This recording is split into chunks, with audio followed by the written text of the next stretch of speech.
Assalamualaikum warahmatullahi wabarakatuh. Teman-teman saya hormati Ketua LPPM WNP, juga saya hormati dua pengabdian dengan skema program integrasi Prodi dan Nagari PIPN. Jika saya mempresentasikan eh, kegiatan pengabdian yang sudah dilakukan sama tim dengan judul pendampingan masyarakat nelayan dalam menjaga dan melestarikan sumber daya underwater gulungan di kawasan Mandeh dengan dua peneliti, saya sendiri di Banyak Person, Ibu Nazmi SS Anhum, dan juga ada Dr. Abdul Salam, Dr. Andes Asri, Dr. Aisyah MPD, dan juga anggota mahasiswa, Anissa Anida, dan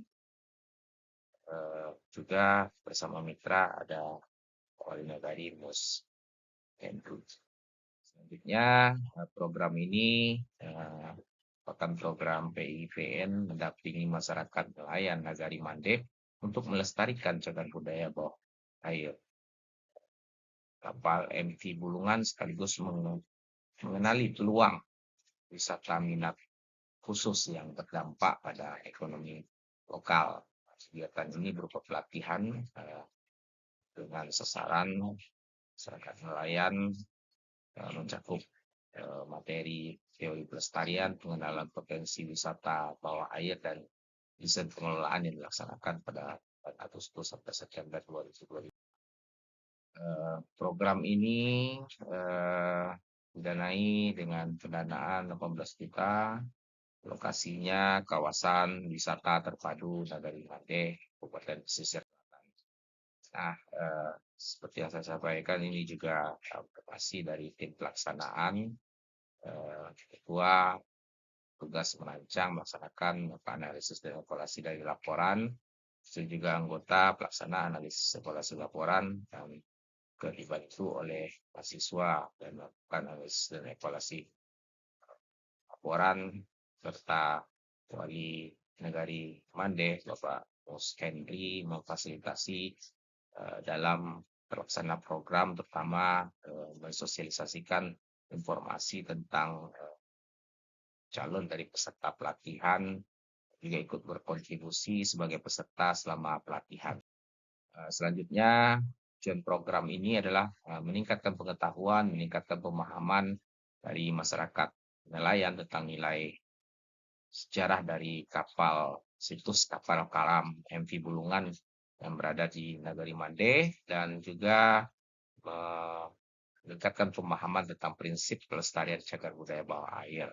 Selain itu juga melakukan pemetaan potensi wisata underwater sebagai destinasi wisata minat khusus yang berkelanjutan. Selanjutnya juga ada desain pengelolaan yang dihasilkan dari kegiatan workshop menyusun rancangan awal pengelolaan wisata yang relevan dengan ekonomi nelayan lokal yang ada di Nagari Mandeh. Selanjutnya, metode pelaksanaannya ada dua tahapan. Pertama, sosialisasi terkait dengan rencana kegiatan yang kami lakukan pada saat itu. Pertama, dan selanjutnya ada pelatihan pertama, teori pelestarian cagar budaya, bawah air, transfer pengetahuan dasar, juga menjelaskan tentang ancaman dan prinsip perawatan dalam perawatan situs kapal karam yang akan dijadikan destinasi wisata bawah air. Selanjutnya ada pelatihan kedua, potensi wisata underwater, pengenalan aset, segmentasi pasar, wisata minat khusus ini, dan peluang ekonomi dari pengembangan wisata ini bagi masyarakat. Selanjutnya ada MONEF, penyusunan desain pengelolaan dan dampak ekonomi. Selanjutnya jadwal pelatihan telah dilakukan di 2 Agustus 2025, dan hari keduanya hari Minggu 3 Agustus 2025. Pertama ada pembukaan sambutan Wali Nagari Mandeh, kemudian materi pemeliharaan dan pelestarian cagar budaya oleh Prof. Ketima, dan hari kedua materi wisata potensi Bulungan yang pematerinya saya sendiri. Ridho Bayanterson dan Bu Nasmi untuk materi kedua tentang materi potensi wisata bawah air ini. Nah, permasalahan kunci terkait dengan rendahnya literasi heritage dari masyarakat, masyarakat nelayan belum memahami tentang nilai situs kapal karam dan peluang wisata yang dapat dikembangkan. Karena wisata yang dengan jenis ini sangat jarang sekali ada di Indonesia, cuma ada di Bali dan itu pun situsnya sudah mulai hancur dan termasuk juga yang ada di Sulawesi. Termasuk juga di negara lain misalnya seperti ada di Filipina. Jadi di Indonesia ini sangat sangat langka sekali, sehingga ini yang menjadi potensi besar. Kemudian sudah ada gejala degradasi situs, permasalahan-permasalahan jaring tangkap ikan nelayan itu sudah ada yang menyangkut di situs, kemudian berpotensi itu merusak artefak.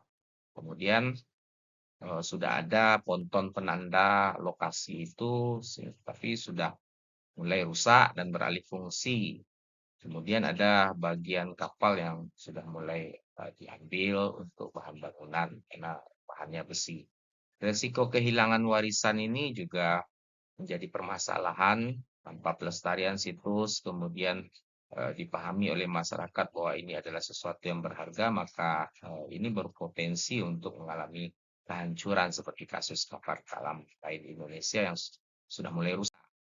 Kemudian juga ada ancaman nyata terhadap warisan sejarah ini tanpa intervensi dari pelaksanaan kegiatan ini, maka berisiko mengalami nasib yang sama dengan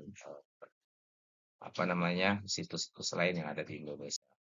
Kemudian strategi pemecahan masalah dalam kegiatan program yang kita lakukan adalah pertama edukasi berjenjang, memberi materi, pelestarian tata kelola, kemudian pendampingan mitra dan rencana teknis penyusunan pengelolaan wisata tata kelola, SOP pencegahan perusakan dan skema partisipasi nelayan dalam berkontribusi. Nah, capaian yang sudah dicapai oleh tim, pertama pelatihan terlaksana, ada 2 sesi pelatihan utama dengan materi pelestarian dan wisata, potensi wisata, kemudian ada diskusi tentang kebutuhan, kita mengeksplor dalam forum diskusi tentang kebutuhan desain tata kelola dan manajemen serta sumber daya yang terlibat nantinya direncanakan oleh kelompok yang akan mengelola. Kemudian menghasilkan masukan dari komunitas nelayan. Kemudian hasilnya adalah kesadaran meningkat, pemahaman nelayan tentang nilai heritage dan peluang ekonomi wisata mulai meningkat dan berkembang. Kemudian rencana lanjutan dari kegiatan ini yang akan dilakukan adalah monitoring periodik pelestarian, itu setelah program ini berjalan. Kemudian selanjutnya dokumentasi penyusunan laporan akhir ini sudah kita rampungkan sampai sejauh ini. Kemudian dapat diharapkan menjadi impact dari program ini adalah pelestarian situs Bulungan ini terjaga dan terawat sebagai cagar budaya bawah air yang bernilai sejarah tinggi. Kemudian ekonomi lokal, peningkatan pendapatan lain melalui wisata minat khusus yang berkelanjutan dan terkelola dengan baik. Kemudian adanya budaya masyarakat, sebetulnya komunitas nelayan yang memiliki kelompok dalam pengelolaan wisata ini, kemudian memiliki kapasitas dan kesadaran untuk mengolah aset heritage ini sebagai sumber daya ekonomi yang berpotensi dan berdampak pada masyarakat di sekitarnya. Kemudian program ini berkontribusi terhadap SDGs, terutama di 3 SDGs, SDGs 8, pekerjaan layak dan pertumbuhan ekonomi. Kemudian ada menjaga ekosistem laut, karena dengan pelestarian kapal karam ini juga ikut berkontribusi dalam menjaga lingkungan yang ada di sekitar bawah laut, termasuk juga ekosistem yang ada di dalamnya. Kemudian SDGs 17 kemitraan untuk mencapai tujuan partnership dan jadi kesimpulan program PIPN dari tim dari Prodi Pendidikan Sejarah telah berhasil melaksanakan pendampingan tahap awal masyarakat nelayan pada program ini. Kemudian juga dengan kombinasi edukasi, pendampingan mitra, rencana teknis yang komprehensif sudah dihasilkan, masyarakat sudah berembuk bagaimana pengelolaan dalam dan termasuk juga sumber daya yang akan mengelola ini selanjutnya. Kenapa?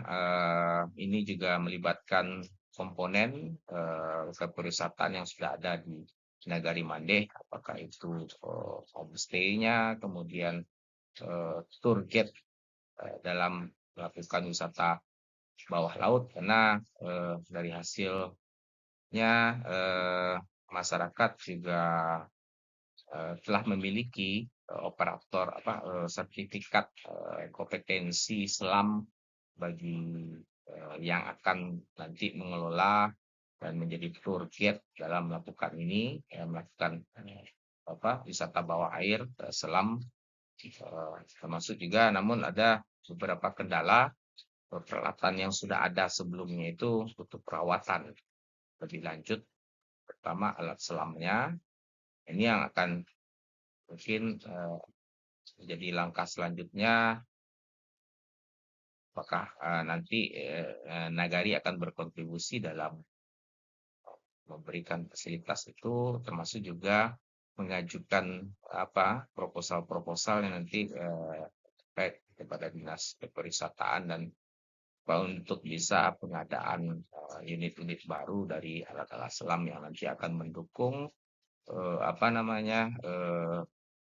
penyelaman ke dalam situs itu agar lebih safety lagi, bukan dengan menggunakan alat-alat lama, karena alat-alat selam itu butuh punya jangka waktu tertentu penggunaannya. Itu saja laporan akhir sudah sudah diselesaikan sampai sejauh ini saat presentasi dilakukan. Di luaran kegiatan kami juga sudah hasilkan video dokumentasi dari kegiatan. Kegiatannya sudah di-upload dalam YouTube. Kemudian kami juga sudah menghasilkan artikel akreditasi Sinta 5 di Jurnal Transformasi dan juga menghasilkan berita online di Kompasiana. Ini dokumentasi dari kegiatan yang sudah dilakukan. Ini pelatihan hari kedua ini,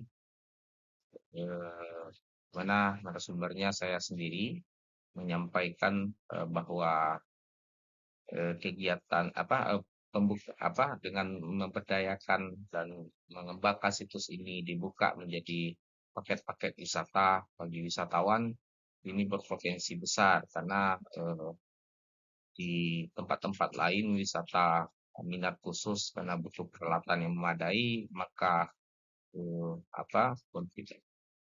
untuk bisa menikmati situs ini wisatawan harus punya kesiapan juga, termasuk juga operator selam yang punya kompetensi tentang itu. Itu saja. Assalamualaikum warahmatullahi wabarakatuh.